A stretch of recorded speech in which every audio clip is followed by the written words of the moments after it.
Hello, I'm Cedric. Welcome back to the SleepStory Collective. It's a real comfort to have you here tonight.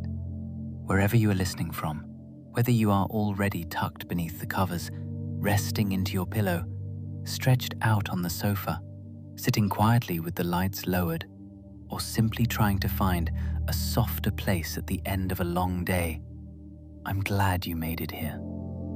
At the SleepStory Collective, our purpose is singular: to help you unwind, to help you settle into comfort, and to help you slip calmly into sleep. So for the next little while, there is nowhere you need to be, nothing you need to prove, nothing you need to finish before morning, no conversation you need to replay, no decision you need to keep turning over, no list you need to hold open in your mind tonight. This time is not for solving. It is not for fixing. It is not for catching up. It is simply for softening. Let the room around you be exactly as it is. Let the light be what it is. Let the dark be what it is. Let the sounds around you come and go without needing to be followed. And let yourself, for a while, be exactly as you are. You do not need to relax perfectly. You do not need to empty your mind. You do not need to fall asleep quickly to be doing this well. Sometimes rest begins long before sleep arrives. Sometimes peace begins with nothing more than noticing that you no longer have to keep holding everything so tightly. So begin gently. Notice the support beneath you. Notice where your head is resting. Notice the shape of the pillow. Notice the weight of your shoulders. Notice your back, your arms, your hands, your hips, your legs, your feet.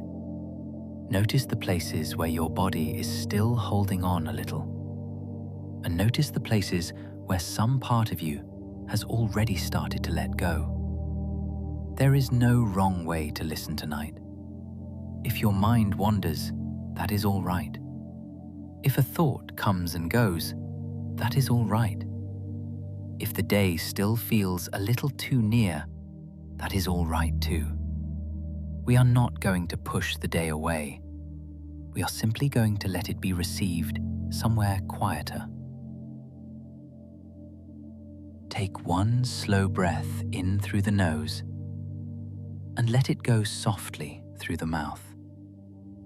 Again now, an easy breath in and an easier breath out. One more, breathing in slowly and breathing out completely. Let your jaw unclench a little. Let your tongue rest. Let your forehead smooth. Let the little muscles around the eyes soften. Let your shoulders drop 1 degree lower, then another degree lower still. Let your hands become quieter. Let your fingers loosen. Let the chest stop holding itself quite so high. And let the whole body begin to understand that nothing urgent is being asked of it now. If any thought arrives and says, "Remember this," or "Do not forget that," or "What about tomorrow?" you do not need to argue with it. You do not need to chase it down the hall. You do not need to hold it in your hands to prove that it matters. Just let it stand a little farther away, as though it has been met at the door by someone calm and capable, someone who says, "That can wait safely. That does not need to come upstairs with you. That does not need to sit beside your pillow tonight."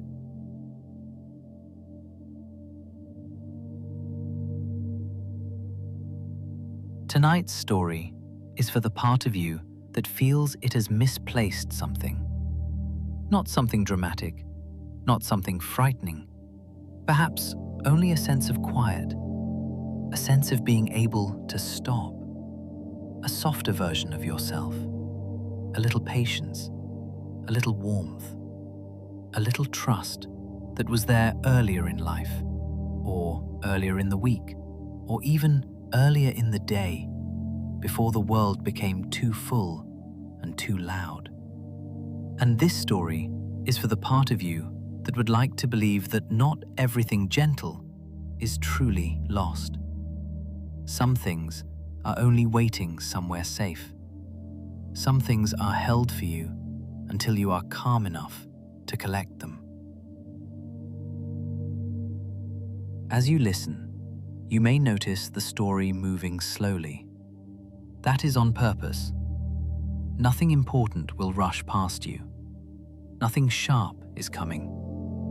Nothing here will ask you to tense.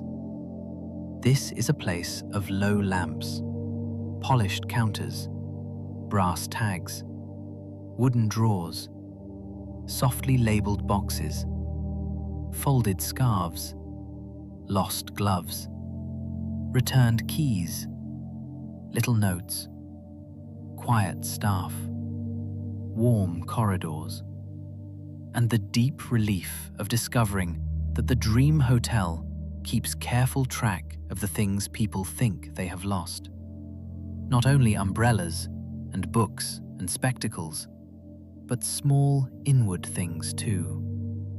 Ease, quiet, steadiness, the feeling of enough. And if sleep comes early, you may drift. If sleep comes late, you may simply rest. If you wake again in the night, perhaps some piece of this story will still be waiting for you, like a soft lamp left on behind a counter, like a drawer labeled kindly in clear handwriting, like a lost thing placed safely aside until morning. That is enough. That is more than enough. So now, let the day recede another little step. Let the breath settle into its own rhythm. Let the body grow heavier where it rests. Let the room around you become a little less important. Let the story become the softer place. And if you are ready, in whatever way ready means tonight, then we can begin. Tonight's story is called The Lost and Found of the Dream Hotel.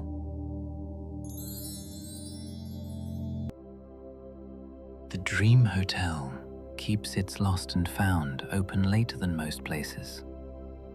That is the first thing people say about it, if they know to say anything at all. Not the grand staircase, not the velvet chairs in the hearth lounge, not the green lamp at the check-in desk, not the warm milk from the night kitchen, but the lost and found, the little room behind the lobby where things are kept until they can find their way back to the hands, pockets, rooms, and lives they belong to. Some guests discover it by accident. They misplace a glove, a scarf, a fountain pen, a little book they had been reading by the fire. They go to the desk, a little embarrassed, expecting a drawer of ordinary forgotten objects, and they find instead a quiet room with warm shelves, brass labels, a counter of polished wood, and someone behind it who seems to understand that lost things are rarely only things. Others are sent there, gently, discreetly, by the night clerk or the evening housekeeper, or Elian from the late arrival lounge, or the porter who carries suitcases with such care that even the luggage seems to rest more deeply after being handled by him. They are told, "You might try the lost and found. It keeps late hours." And more often than not, those words are enough to make something in the chest loosen. You come to it on a quiet evening after rain. The town outside the Dream Hotel has turned blue and silver. Pavements shine softly beneath the street lamps. The flower beds near the Crescent Drive are dark and fragrant. The porch lamps burn low, and the hotel itself glows from within, as though it has learned over many years exactly how to be visible to tired people without startling them. You have already checked in. Your bag has been taken upstairs. Your room is waiting. The clerk at the green-lit desk has given you your key and told you that the house is moving gently into night. You should feel finished with arrival, and mostly you do. Your coat has been brushed. Your hands are warm. Your shoes are no longer carrying the street. The room upstairs is ready. And yet, there is one small feeling still with you. Not loud, not urgent, only persistent. A sense that something you brought with you is not quite present. Not your wallet, not your key, not your travel papers. Those have all been checked. Not your coat, not your bag, not your umbrella, which the porter has placed carefully in the stand to dry. This is less visible, more difficult to name. It feels like a small, inward absence, the sort of thing one notices only once the world becomes quiet enough. You stand in the lobby, hand resting lightly on your room key, and try to think what it is. The clerk notices, of course. The good ones always do. He does not ask a direct question. He only closes the ledger with a soft sound and says, "Some guests remember, after arriving, that they have misplaced something before they came in." You look up. He is not smiling exactly, but there is kindness around his eyes. Not always an object, he adds, and not always something they can name at once. You let out a small breath. That sounds close enough to the truth that you do not need to explain further. The clerk reaches beneath the desk and takes out a narrow cream card. He writes something on it with his fountain pen, then slides it across the walnut counter. The card says, "Lost and found, ground floor, past the blue curtain, third door on the right, still open." "Do I need to know what I am looking for?" you ask. The clerk shakes his head once. "Not before you arrive." Then, after a small pause, "Lost things are often better at recognizing us than we are at recognizing them." He says this simply, not as a riddle, not as wisdom he expects you to admire, only as useful hotel information. The way another clerk might say, "Breakfast is served from 7. So you take the card, thank him, and turn toward the blue curtain at the side of the lobby. Behind you, the green lamp continues to glow on the desk. Ahead, the corridor waits. Not dark, not bright. A quiet passage with wood-paneled walls, warm wall lamps, and carpet thick enough to make your steps feel like private thoughts. The corridor is familiar if you have walked in the Dream Hotel before. It is the passage that leads toward the late arrival lounge, the night kitchen, the little rooms kept open for people who are not quite ready to be alone with sleep. But tonight, halfway along, you notice a door you had not seen before, or perhaps had not been ready to see. The third door on the right. It is smaller than the others, made of dark wood, with a brass handle polished by many careful hands. And above it, instead of a sign, there is only a small, green-shaded lamp matching the one at the desk. A low shelf beside the door holds 3 umbrellas, a walking stick, a pair of brown leather gloves, and a folded shawl in deep plum wool. Each has a little cream tag tied to it. No names are visible, only dates, rooms, tiny notes, found near the fire, left in the winter garden, returned from room 4, waiting for the rain to stop. It is so ordinary, and yet the sight of those resting objects moves you unexpectedly. Perhaps because they look unashamed, as if being lost for a while has not made them less worthy of care. You place your hand on the brass handle. It is warm from the room beyond.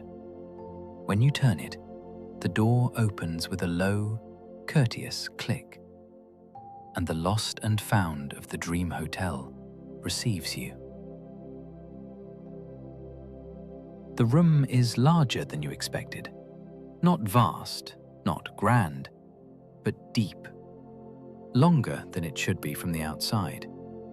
Shelves run along the walls from floor to ceiling. Some shelves hold boxes, some hold baskets, some hold folded garments wrapped in tissue paper. Some hold trays with small objects arranged as carefully as museum pieces, though none of them looks too precious to be touched.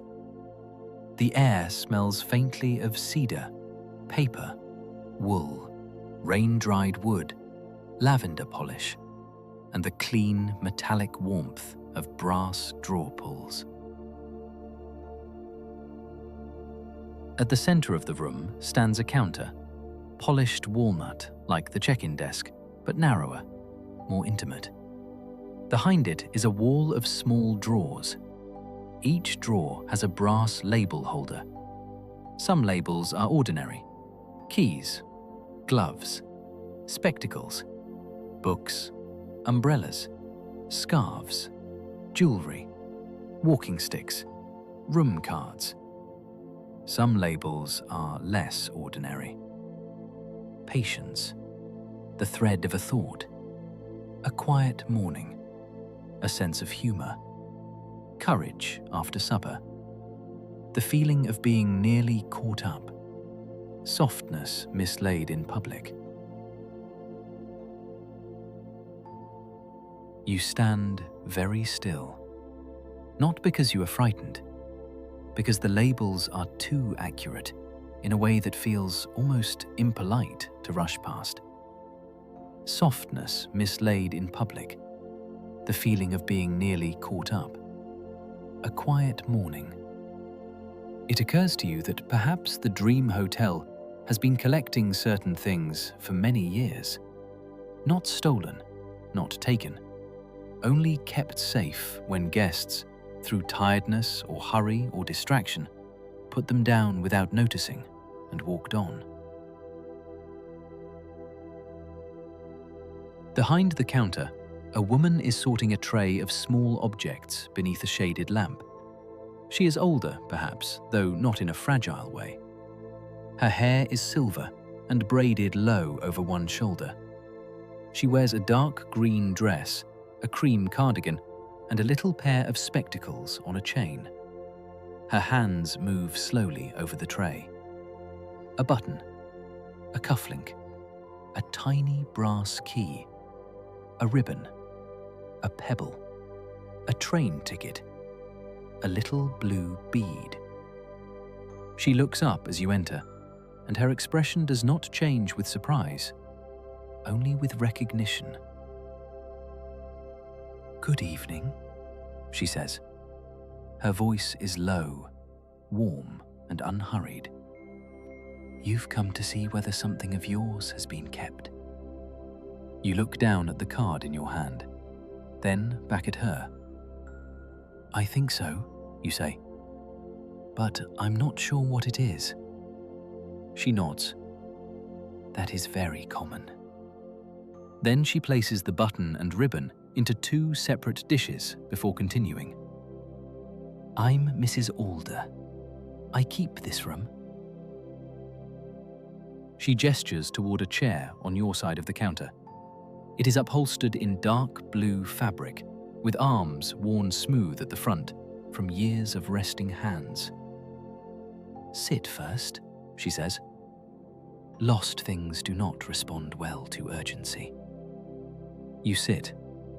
The chair is firm enough to support you, soft enough to receive you. Mrs. Alder finishes sorting the little tray in silence, not ignoring you, only allowing the room to do its first work. The shelves, the drawers, the warm lamp, the quiet assurance that things can wait without vanishing. After a while, she takes a ledger from beneath the counter. It is large and bound in faded green cloth. Instead of opening it immediately, she rests one hand on the cover. Now, she says, most people come in asking after one sort of loss and leave with another. She looks at you kindly through the spectacles.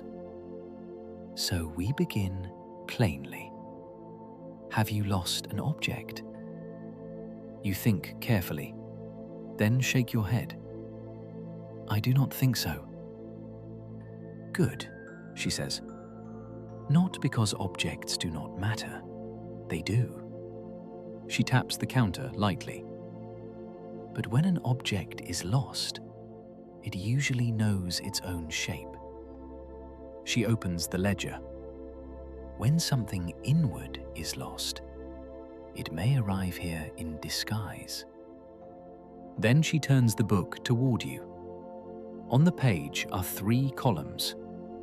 What you thought you lost, where you last noticed it, what you were carrying at the time.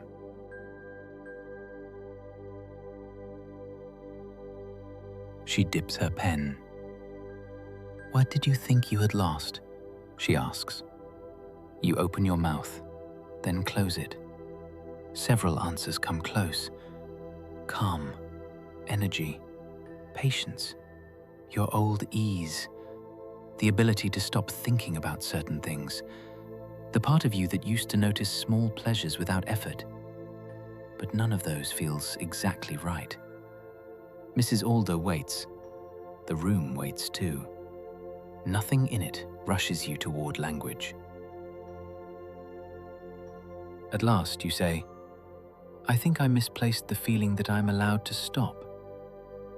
Mrs. Alder writes slowly, allowed to stop. Her handwriting is clear, dark, and careful. Then she asks, where did you last notice it? This question is harder. You look toward the shelves, though they cannot answer for you. Perhaps on a morning when you woke before the day became complicated. Perhaps in a kitchen once. Perhaps on a train. Perhaps in childhood. Perhaps last week, for 5 quiet minutes by a window. I'm not sure, you say. Mrs. Alder nods. That is also common. And what were you carrying at the time? She asks. You almost laugh softly, because the answer is obvious. Too much, you say. She writes that too. Too much. Then closes the ledger halfway. There, she says. That is enough to begin. She rises from her stool and takes a small brass key from a ring at her waist. Not the room key you were given earlier. This one is smaller, older, its handle shaped like a leaf. She walks to the wall of drawers behind her and studies the labels with the calm seriousness of a librarian looking for exactly the right volume. Her finger moves past patience, past small joys, past trust in the hour, past the ability to leave a chair without taking the room with you. At last, she stops at a drawer labeled permission to be finished for today. She unlocks it. The drawer opens with a soft wooden whisper. Inside are small folded cloths, each tied with ribbon. Some cream, some blue, some grey, some pale green. Each has a tiny paper tag. Mrs. Alder looks through them without haste. Not this one. Not that one. Perhaps. Not quite. Then she finds a square of cloth, the colour of cloud in late afternoon, and brings it to the counter. She sets it before you. The ribbon around it is soft white. The tag is blank. "This may be close," she says. You look at the little bundle. It does not glow. It does not move. It does not announce itself as important. It simply waits. And because it waits so quietly, you feel something in your chest answer it before the mind can explain. Mrs. Alder notices. "Yes," she says. "Close."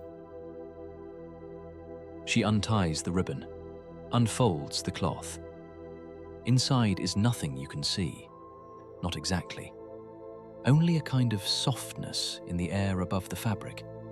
A sense of a room growing quiet after a door has closed. A sense of a lamp being lowered. A sense of hands no longer needing to hold. You breathe in, and suddenly you remember a moment. Not a great moment, not a dramatic one, only a small one. You are sitting beside a window somewhere, long ago or recently, with nothing pressing to be done for several minutes, and you are not trying to improve the moment. You are simply there. The memory is so modest that it almost slips away again. But Mrs. Alder folds the cloth around it gently, as though catching a bird without frightening it. "Lost things often return first as small evidence," she says. "Do not dismiss them because they are not grand." She places the cloth in your hands. It is warmer than you expected. Not hot, only held, like fabric that has been resting near a fire. You hold it. For a while, neither of you speaks. The lost and found remains around you. The shelves, the boxes, the drawers, the little tray of buttons, the lamp, the scent of cedar and paper. Far beyond the door, somewhere in the hotel, a floorboard settles. Then quiet returns. And in that quiet, the little feeling in your hands begins to feel less strange, less like something borrowed, more like something misplaced that still knows your shape. Mrs. Alder watches the cloth rather than you. "This one was not fully lost," she says, "only overlaid." You look up. By what? She closes the drawer with the permission key still in her hand. By usefulness, I expect. Then she turns to another drawer. Usefulness is good in its place. She unlocks a drawer labelled "Things placed on top of softer things." But it has a habit of covering what it should not. From this second drawer, she takes a small wooden tray. On it are thin slips of paper, each one folded once. She brings it to the counter. "Sometimes," she says, "we remove the top layers first." She unfolds the first paper. It says, "One more thing." She places it to one side. The next says, "After this." The next, "Before I rest." The next, "I should have done more." The next, "What if I forget?" The next, "Just stay ready." With each paper she sets aside, your hands grow warmer around the soft cloth. Not dramatically, not like a spell, More like realizing that the room is correct. Many of the things covering your rest are not huge. They are thin, small, repeated, paper layers. One more thing, after this, before I rest. I should have done more. What if I forget? Just stay ready. Layer after layer, until the soft thing underneath can no longer breathe. Mrs. Alder folds the slips and places them into a square tin marked, "To be reviewed in daylight." "There," she says, "we need not throw them away." She slides the tin to the side. "But they cannot sit on top of you tonight." The fairness of this is deeply soothing. Nothing denied, nothing dismissed, nothing told it is foolish for existing, only placed where it belongs. That, you are beginning to realize, is the whole language of the lost and found. Not erasure, not correction, placement. A drawer for this, a shelf for that, a tin for thoughts that are too bright for the night, a cloth for the feeling that may still be yours. Mrs. Alder asks whether you would like to look through the ordinary shelves for a while. "Sometimes the visible things help the invisible ones return," she says. You nod. She comes around from behind the counter and leads you slowly along the wall. The room is arranged with the careful tenderness of a place that respects all forms of misplacement. On the first shelf are umbrellas, black ones, brown ones, one green with a carved wooden handle, one blue child-sized umbrella with a moon painted on the inside, each tagged and resting in a long brass rack. Below them are walking sticks, one with a silver top, one plain and polished smooth, one made of dark hawthorn wood. Beside them, a card reads, "Many people find they can stand again after sitting." You read it twice. Mrs. Alder says nothing. A good keeper of lost things understands that some sentences need to be found privately. The next shelves hold gloves, pairs tied together with soft thread, single gloves resting in a basket labeled "awaiting their other half." A pair of cream evening gloves, a pair of brown driving gloves, grey wool mittens with one thumb mended, a tiny black glove, no larger than a folded leaf. You touch the edge of one wool mitten. It is soft and slightly pilled, loved by use. Mrs. Alder says, "Hands lose things more often than pockets do." You think of all the ways hands spend a day: holding, typing, opening doors, carrying bags, preparing meals, checking phones, reaching, pointing, bracing, tightening. Perhaps hands misplace softness because they are asked to be useful too often. You look down at your own hands, still holding the folded cloth. Quieter now, warmer, a little less ready to do the next thing. The next section holds books, not library books, lost books, books with ribbons left between pages, books with train tickets used as bookmarks, books with pressed flowers hidden near the back. One little book has a cracked blue spine and no title on the cover. Mrs. Alder pulls it out. "This one has been here for years," she says. "No one has claimed it, but many people have read the same page." She opens it and shows you a line marked faintly in pencil. Not everything unfinished is asking to be completed tonight. You read it, then breathe out. Mrs. Alder closes the book and returns it to the shelf. No commentary, no need. The room is full of these little accuracies. Not advice, exactly. Objects that have gathered meaning through being lost, found, and kept safely long enough to become useful to strangers. Further along are trays of small items. A watch stopped at 7 minutes past 10. A brass thimble. A tie pin shaped like a swallow. A hotel matchbook with no matches left inside. A pearl button. A little compass. A folded theatre ticket. A ribbon from a bouquet. A key that appears not to belong to any door in the hotel. Each item sits in its own shallow space, not crowded, not ignored. Mrs. Alder touches the watch lightly. Some people lose time, she says. Others lose the kindness toward themselves when time has passed. She moves on before you can ask which is worse. Perhaps the question is not useful at night.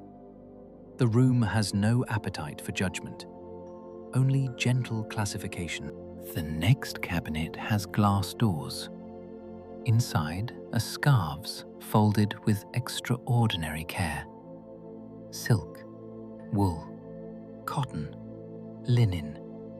Some bright, some pale, some almost threadbare. A card inside the cabinet reads, "For warmth that was set down while being brave." This one catches you. You read it again. For warmth that was set down while being brave.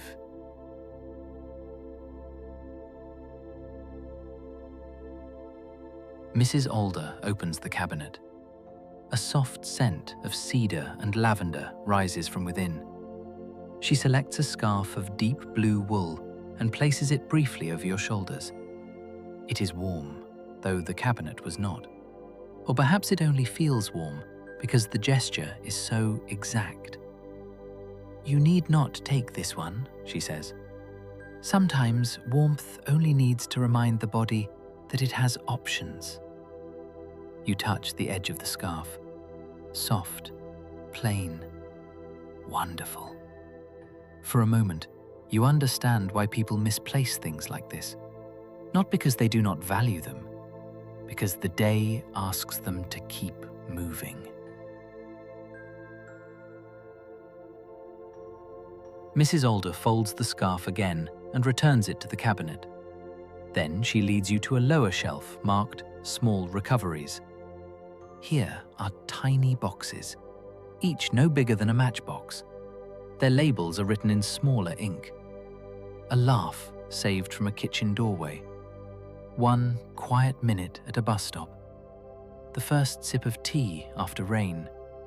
The sound of someone saying, "Sit down, I'll do it." A morning when the light arrived gently.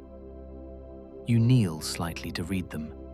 Each one feels too small to matter, and yet together they make the shelf feel full of life. People think they lose great things all at once, Mrs. Alder says, but often they mislay small recoveries and stop noticing where to find them. She takes one little box from the shelf and opens it. Inside is a folded scrap of pale yellow paper. She does not show you the writing. Perhaps it is not yours. Perhaps it belongs to someone else. She only lets the paper rest open in the lamplight for a moment, then closes it again. The small ones matter.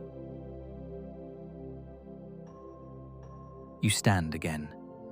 The room feels different now. Not because it has changed, because you are beginning to understand its order. The ordinary and inward things are not kept separately after all. An umbrella may sit near patience, a scarf near courage, a button near softness, a key near rest. The visible things help hold the invisible ones steady. The lost and found is not a room of misplaced objects. It is a room where meaning is allowed to become practical. Mrs. Alder brings you back to the counter. The soft cloth is still in your hands. She places beside it 3 objects from the shelves: a small wooden moon token, a white glove button, and a folded card. "These may not all be yours," she says, "but they came forward while we were walking." You look at them one by one. The moon token is smooth, the button pearly and cool, the folded card blank on the outside. "Things come forward?" you ask. "In here," she says, "sometimes." She opens the folded card. Inside is written, "You do not have to earn the end of the day." The words are simple, almost too simple, and yet your body receives them before your mind can begin to debate. Your shoulders lower, only slightly, but Mrs. Alder sees it. "There it is," she says. "Another piece." She places the card beside the cloth, then the button, then the moon token. "A return is rarely one object," she says. "More often, it is a small collection of proofs." She points gently to the cloth. "Here is permission." To the card. "Here is the sentence that opens it." To the button. "Here is something that once held a soft thing closed and may do so again." To the moon token. "And here is a reminder that night has its own authority."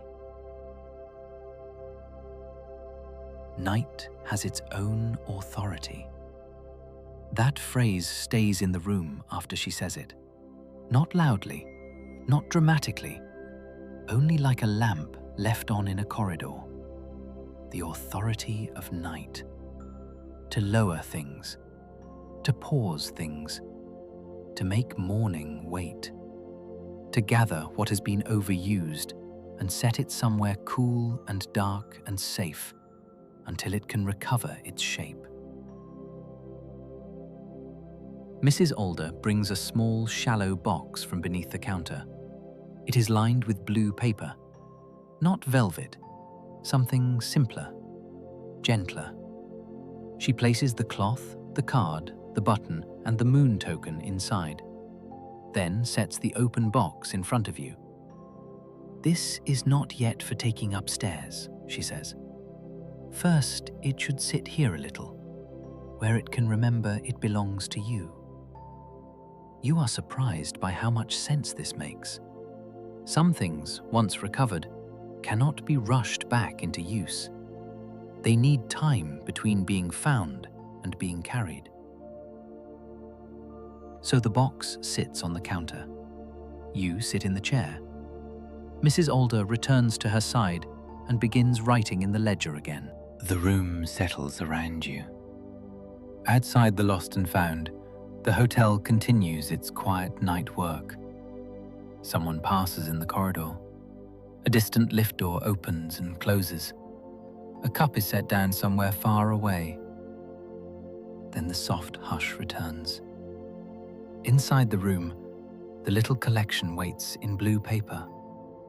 No pressure, no urgency, no demand to become meaningful faster than it can. After some time, Mrs. Alder says, "Would you like to see the back shelves?" You look up. There are more. "Oh yes," she says. "The front shelves are for things guests know they might have lost." She closes the ledger. "The back shelves are for things people are surprised to find again." She lifts a hinged section of the counter and leads you through. The space behind is warm and narrow, lined with even more shelves and drawers. A small ladder runs on a brass rail. Overhead, Low lamps hang like quiet moons. This part of the room smells more strongly of cedar and old paper, less like a public counter, more like a private archive of gentleness. Here the labels are different, not categories, sentences. A shelf marked, "What was still good after a difficult week?" A drawer marked, "Things set down while helping someone else." A box marked, "Confidence folded too small." A cupboard marked, "Parts of the self mistaken for clutter." Another shelf marked, "Peace from rooms that no longer exist." You stop before that one. Mrs. Alder stops with you. On the shelf are small items wrapped in tissue. A square of curtain fabric, a piece of blue tile, a photograph with the face turned down, a brass drawer pull, a little bottle containing dried lavender. A label beneath them reads, "For those who miss a place they cannot return to." You do not touch anything. There is no need. Some shelves are not yours, and still they soften something simply by existing. A room can be merciful by admitting that such losses exist and are kept with care. The next drawer is labeled, "Calm misplaced during a busy season." Mrs. Alder opens it. Inside are little envelopes in soft colors: cream, blue, gray, pale yellow. She finds one with no name, only a mark shaped like a small window. "This one may be related," she says. She opens the envelope and removes a folded note. It reads, "I can go slowly and still arrive." You breathe in, and the sentence enters like warm air. Not an instruction, a permission. Mrs. Alder places the note in the blue-lined box with the other pieces. The collection is growing now. Permission, a sentence, a button, a moon, a note about going slowly. None of it dramatic, all of it quietly convincing. A person, perhaps, does not recover rest in one revelation, but in small, returned pieces, each one giving evidence that softness was not destroyed, only misplaced beneath motion. At the very back of the room stands a cabinet with many shallow drawers. The wood is pale and old. The brass pulls are worn smooth. No labels on the outside. Mrs. Alder places one hand on the top. "These are not opened often," she says. You wait. She seems to listen, not to the cabinet, but to the room. Then she opens the fourth drawer from the left. Inside are small linen pouches tied with thread. She selects one, unties it, and tips its contents into her palm. A tiny folded paper star, a dried petal, a silver thread, a small, smooth pebble. She looks at them for a moment and then smiles, very faintly. "Ah," she says, "this is not yours to take." She places the items back into the pouch.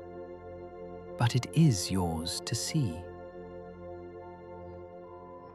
"What is it?" you ask. "A reminder," she says, "that other people have been tired here before and found something again." She ties the pouch closed. Some guests find their own things more easily after they understand they are not the first to need this room. That too helps, more than you expect. Not because you wish anyone else to be tired, but because being tired can feel less lonely when a room has already made a practice of receiving it. Mrs. Alder closes the cabinet. The two of you return to the counter. The little blue-lined box waits where you left it. For a moment, you wonder whether the found pieces will feel different now. They do. The cloth seems calmer, the card clearer, the moon token more solid. The note about going slowly has settled among them like it has always belonged. Mrs. Alder lowers the hinged counter and resumes her place behind it. "Now," she says, "we decide what goes upstairs with you." You look at the box. "All of it?" She shakes her head gently. "Not usually."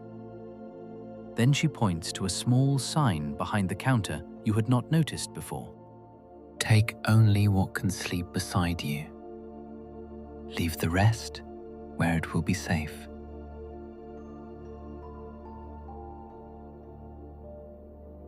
This is perhaps the wisest sentence in the room. Take only what can sleep beside you. Leave the rest where it will be safe. You look again at the recovered pieces. The cloth feels necessary. The moon token feels steady. The card feels true, but perhaps too bright to keep under a pillow. The button belongs here for now. The note about going slowly feels like mourning. Mrs. Alder waits while you decide. No hurry. Lost things have waited this long. They can wait a little longer.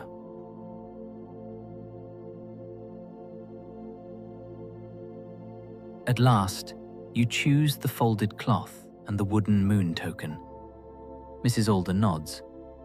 A good selection for the night. She wraps the card, the button, and the note back into the blue paper box and slides it beneath the counter. I'll keep these here until morning. Then she takes a small pouch from a drawer labeled Soft Returns. She places the cloth inside, then the moon token, draws the cord closed, and hands it to you. It is light, but not empty.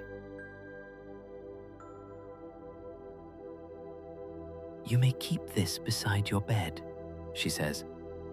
No need to open it again tonight, unless you wish. You hold it in both hands. What if I lose them again?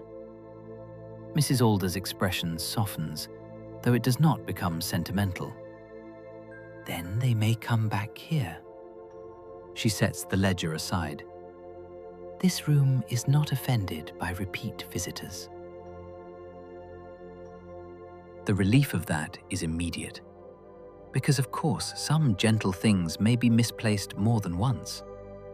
Calm, patience, the feeling of being allowed to stop, the ability to go slowly.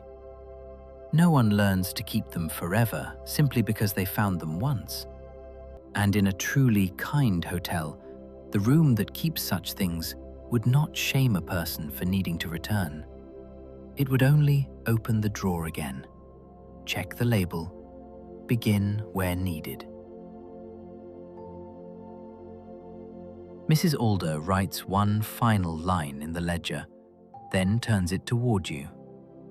Under your entry, beneath allowed to stop and too much, she has written, returned for tonight. You look at the words for a long moment. Returned for tonight. Not permanently transformed, not fixed forever, not expected to carry the recovered thing perfectly from now on. Only returned for tonight. That is enough. More than enough. She closes the ledger. The sound is soft and final in the gentlest way. Then she reaches beneath the counter and brings out a small cup of tea. You did not see her pour it. Perhaps there is a kettle somewhere below the desk. Perhaps the room knows when tea is required. The cup is blue-grey porcelain. The tea smells faintly of chamomile, pear and something woody, like the cedar drawers. "Lost and found tea," she says, "for after a return." You drink. It is warm, mild, comforting in the least dramatic way possible. You sip slowly. Mrs. Alder returns to sorting the little tray of objects. Button to dish, ribbon to envelope, key to hook, pebble to small recoveries, ticket to travel papers. She does not ask you to speak. The room no longer needs conversation to prove that something has happened. While you drink, your eyes wander over the counter. There is a little brass bell, though it appears rarely used, a dish of blank tags, a stamp pad, a stack of folded tissue, a magnifying glass, several pencils sharpened to different lengths. A card near the lamp reads, "Nothing carefully kept is truly abandoned." You let the sentence rest in you. Nothing carefully kept is truly abandoned.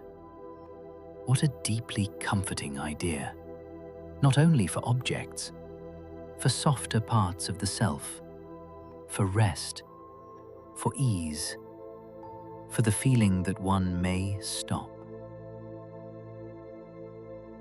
When the cup is empty, Mrs. Alder takes it from you and places it on a tray behind the counter. "Your room will be ready," she says. You glance down at the pouch in your hand. "I already checked in." "Yes," she says, "but some rooms are more ready once the guest is." She comes around the counter and walks with you toward the door. The lost and found looks longer now as you pass through it again. Or perhaps you are simply seeing more of it. The shelves do not seem crowded, only full.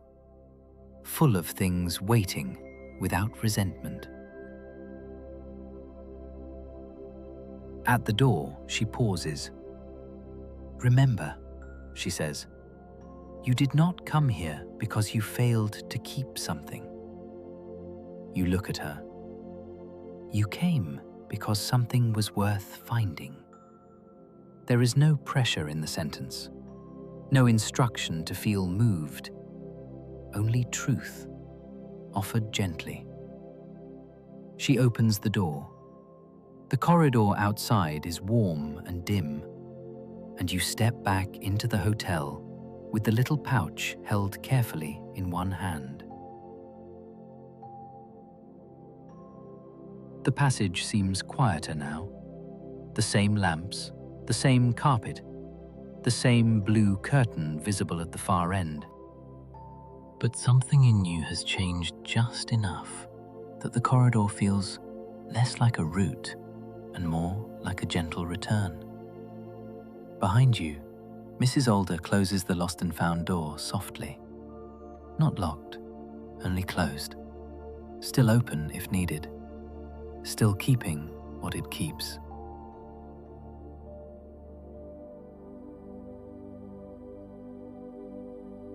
You walk back toward the lobby. The green lamp at the check-in desk glows ahead. The clerk looks up as you approach. He sees the pouch, of course, but does not ask what is inside.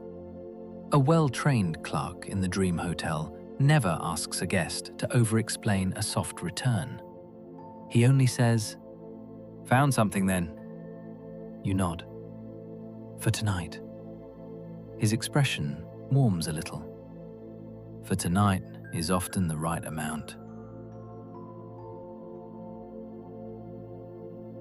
He slides your room key toward you. The brass tag catches the green light. "Your room has been turned down," he says.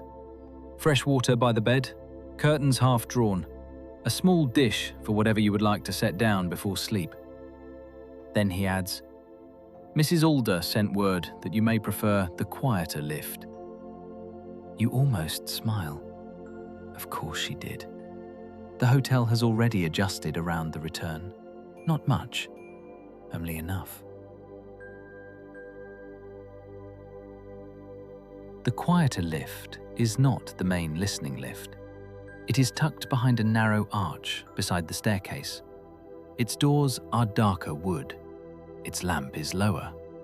Inside, the walls are upholstered in soft blue fabric. There is no mirror, only a small bench and a brass rail and a single card beside the buttons. You step inside. The card reads, "Hold only what helps. Let the rest travel separately." You sit on the bench. The doors close. The lift begins to rise, very slowly. The little pouch rests in your lap. Your thumb moves once over the cord. Inside are the soft cloth and wooden moon token. Permission, night's authority. A small collection for sleeping near, not the whole of everything recovered, only what can sleep beside you. The rest remains downstairs, where it will be safe.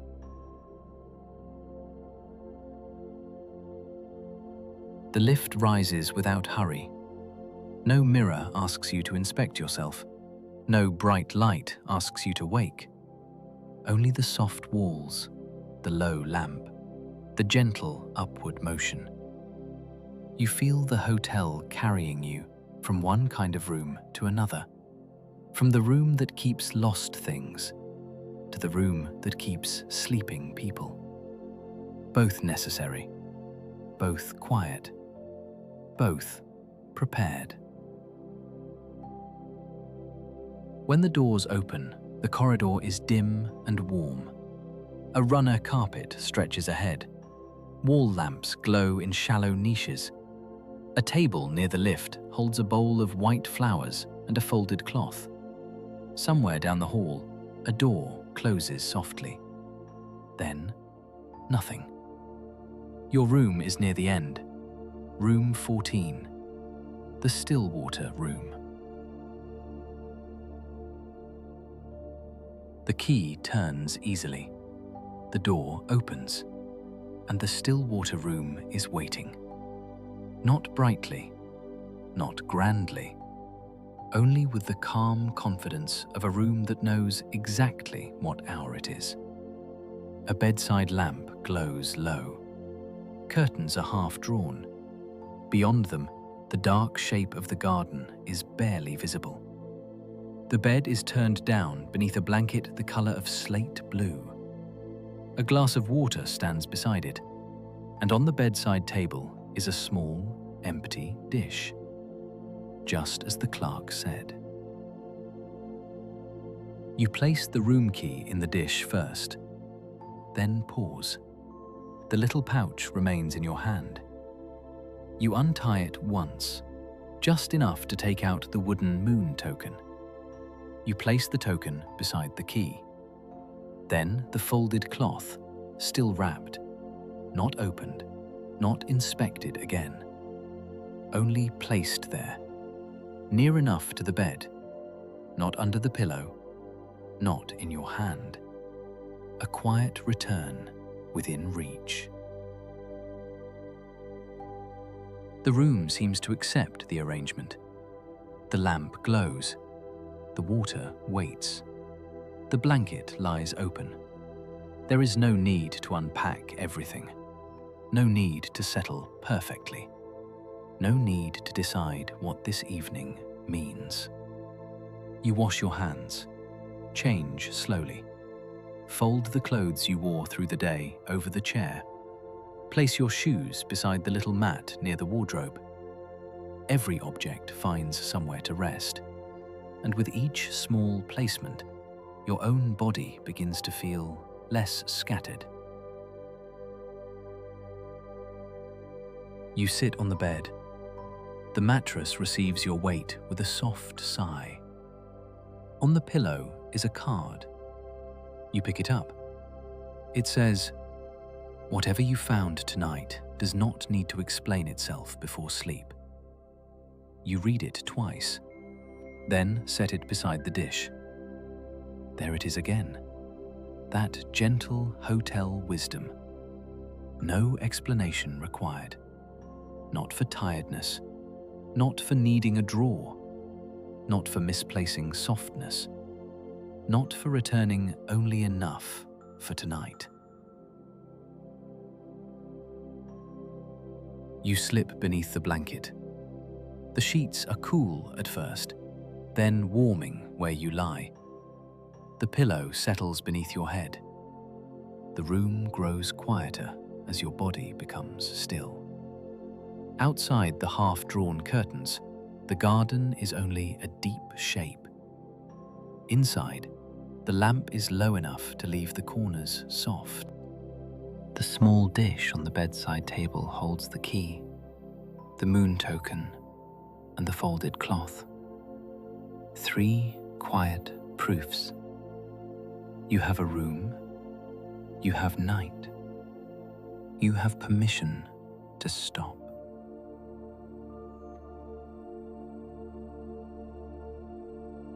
At first, you lie on your back and listen.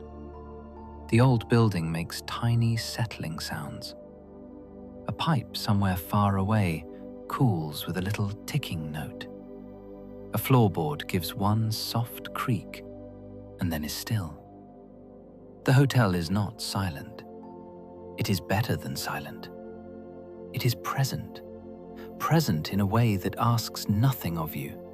Present like someone sitting quietly nearby, keeping the light low, not needing to speak. The thought comes as thoughts sometimes do. What if I lose it again? The permission, the softness, the feeling of being allowed to stop. But the thought arrives more gently now, because the answer has already been given. Then it may return to the lost and found. The room is not offended by repeat visitors. You do not have to become a perfect keeper of every good thing tonight. You only need to rest with what has been returned for tonight. The words are enough. Returned for tonight. Enough for this hour. Enough for this bed. Enough for this breath. Tomorrow may be different. Tomorrow may ask new things. Tomorrow may scatter certain pieces again in the ordinary way of life. But tonight, the lost and found is open. The drawer is labeled. The ledger knows. Mrs. Alder remembers. And the little pouch has brought back what can sleep beside you. You turn onto your side. The blanket gathers around your shoulder. The pillow cools your cheek. The small dish remains visible in the lamp glow. The moon token casts a tiny oval shadow. The folded cloth rests beside it, like a very quiet promise. No sparkle, no spectacle, only the simple mercy of something found and not demanded from too quickly. You think of the room downstairs, the umbrellas in their brass rack, the gloves tied gently together, the books with ribbons between pages, the scarves in the cedar cabinet, the shelf of small recoveries, the drawer marked "Permission to be finished for today," the box lined with blue paper, the ledger, the calm handwriting, "Returned for tonight." All of it still there, all of it keeping its own quiet order while you drift farther from waking. And now the idea of lostness begins to change. It no longer feels like failure. It no longer feels like proof that something has gone wrong. Sometimes to lose a thing is only to have set it down while carrying too much. Sometimes to find it again is not dramatic, not triumphant, only gentle. a return to the right shelf, the right hand, the right room, the right hour.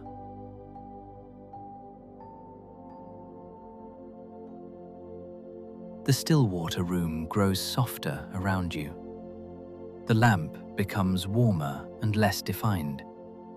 The wardrobe is only a shadow, the curtains only a long, dark line. The water glass only a small glimmer. The dish with the key and moon and folded cloth only a quiet shape at the edge of sight. You do not need to look closely. The room knows what is there. The night knows. You know enough. If another thought arrives, you may imagine it downstairs, not as something invading the bed, only as a little object arriving at the counter. Mrs. Alder looking up from her tray, a drawer opening, a label being written, a place being made. Nothing shamed, nothing hurried, nothing thrown away, only kept safely until it can be understood in a kinder light. Perhaps that is what sleep is sometimes, not losing consciousness in a sudden fall, but placing the last few things of the day into safekeeping. One thought to the drawer, one worry to the blue box, one tenderness to the tissue paper, one piece of watchfulness to the shelf for daylight, one soft return beside the bed. And then the body, having set down enough, begins at last to trust the dark.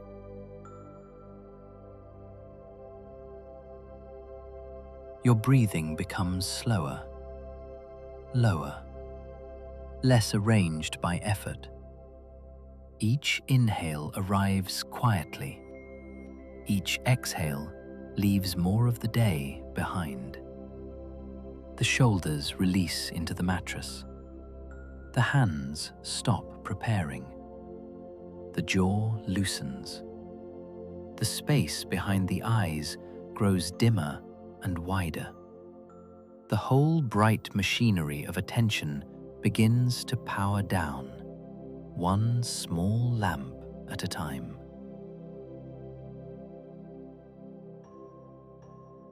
Downstairs, the lost and found remains open for a while longer.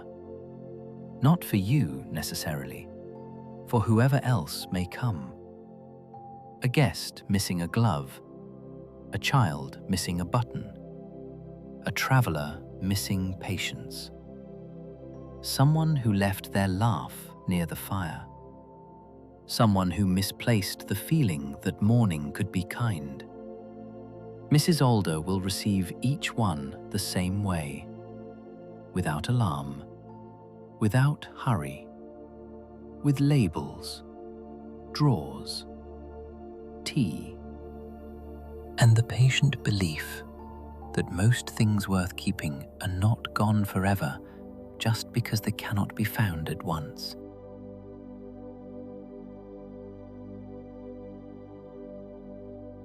That belief settles over you now, like the blanket, like the room, like the hotel. Not everything gentle is gone. Some things are waiting. Some things are kept. Some things return only for tonight, and that is still enough. Some things sleep beside you quietly before they are ready to be carried again. And some things need no explanation at all. The room drifts. The story thins. The words become less important than the feeling beneath them. A hotel. A quiet desk. A small card. A corridor. A door. A room of shelves. A keeper with silver hair. A drawer opened softly. A cloth returned. A moon token. A dish beside the bed. A breath. Another breath. Less to hold. Less to guard.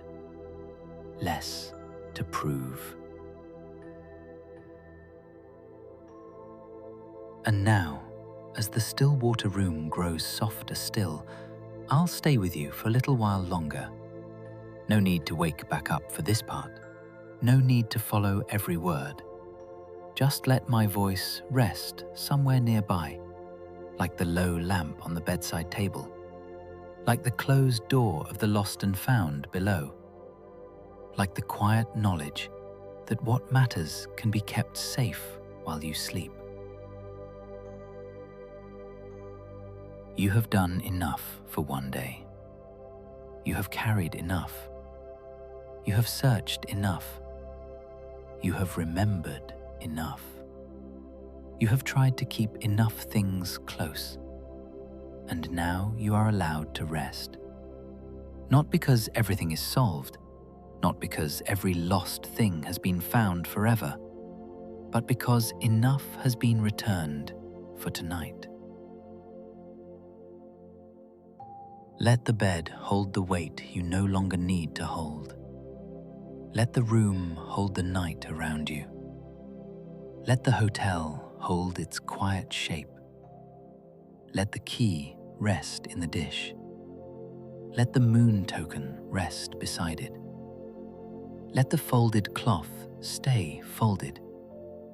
Let the lost and found keep what remains downstairs. Let everything be placed.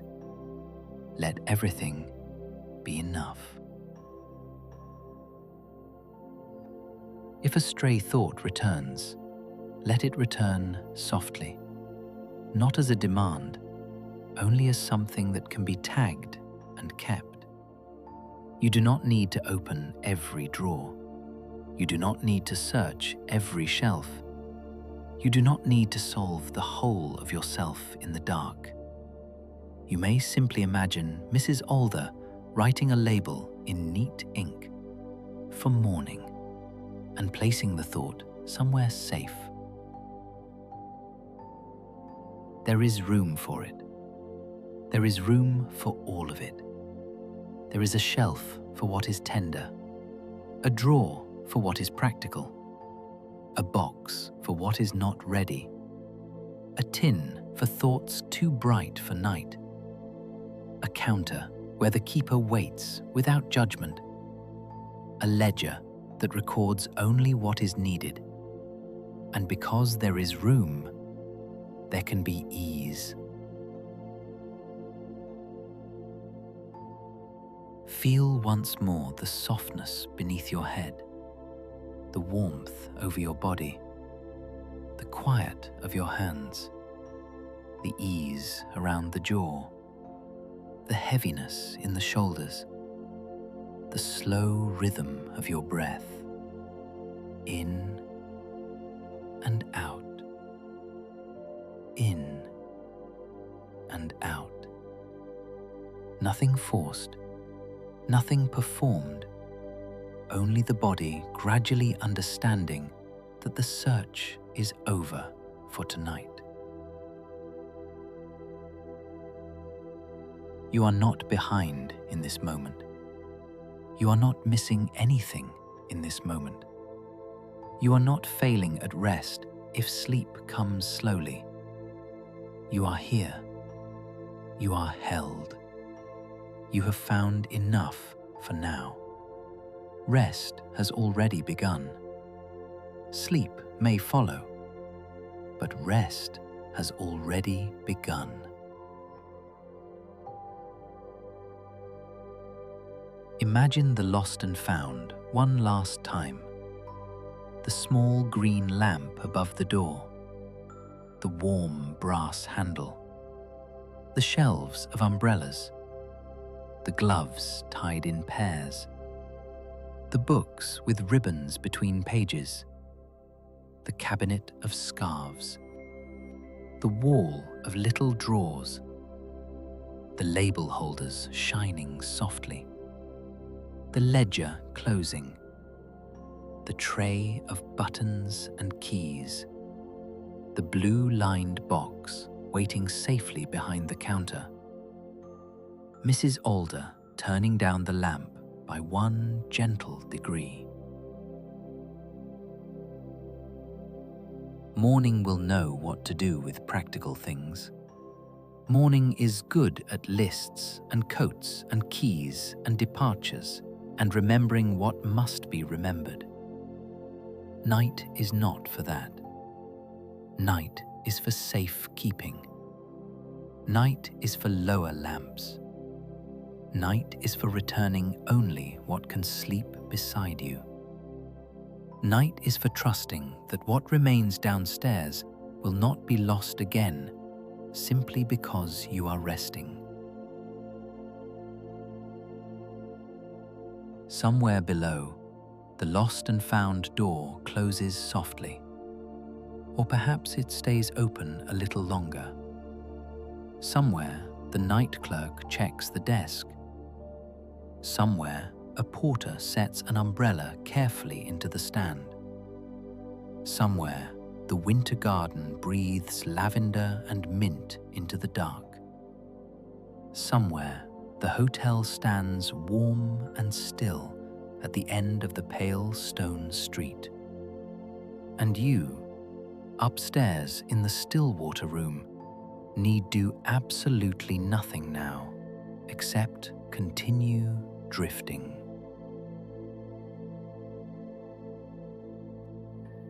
If sleep comes in a wave, let it take you. If it comes in a slow settling, let it settle. If you hover at the edge a little longer, that is all right too. Even the edge of sleep is a gentle country. You do not need to cross it quickly. You can rest there a while. You can let one moment become another. You can let waking loosen its grip without being asked to disappear all at once.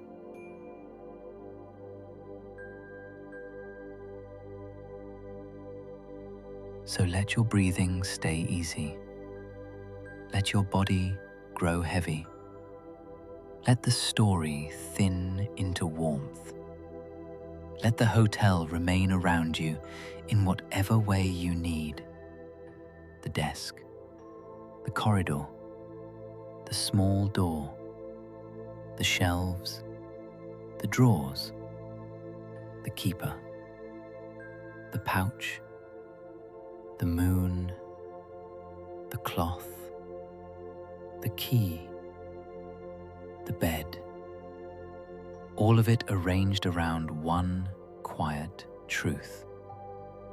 Not everything gentle is lost.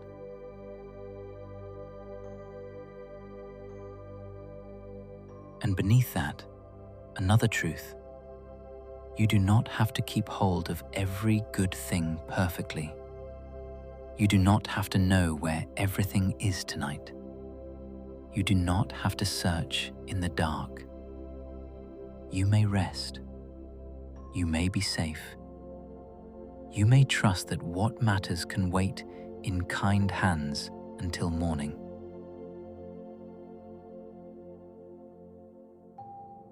Sleep gently now. Sleep deeply if you can. Rest easily if that is what comes first. And know that in this little corner of the night, with Cedric keeping you company, and the dream hotel glowing softly around your imagination, you are safe. You are welcome. Enough has been found for tonight.